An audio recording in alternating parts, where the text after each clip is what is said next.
Bueno, chicos, como siempre presumiendo fajones, pero, ay, es que yo sé, dirán ustedes, pero lo mismo, presumiendo fajones. No, los presumo es por lo mismo, porque no son iguales. Miren esto tan bello. Les quería presumir que este diseño y este diseño son exactamente iguales. ¿Cuál es la diferencia? La combinación de color. Entonces, por eso quería mostrarles. Los fajones o la técnica de fajón paleteado es maravillosa porque usted no tiene que hacer un solo diseño, o sea, usted puede hacer miles.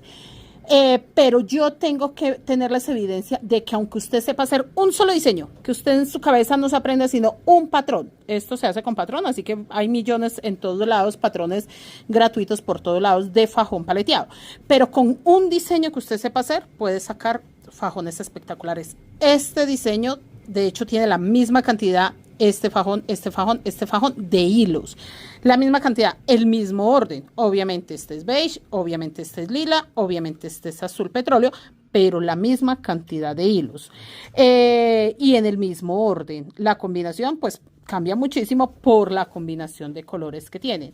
Pero chicos, quería era eso. O sea, el fajón paleteado para mí es una técnica que jamás terminamos de explorar y jamás nos cansamos de sacar diseños nuevos. Si yo cometo un error, por pequeño que sea, colocar un hilo más o uno menos, no me va a dañar el diseño. Lo único que va a hacer es cambiarlo un poquitín, pero no lo va a dañar. En este caso quedaron perfectamente iguales, exactamente iguales los diseños. La gran diferencia es el color.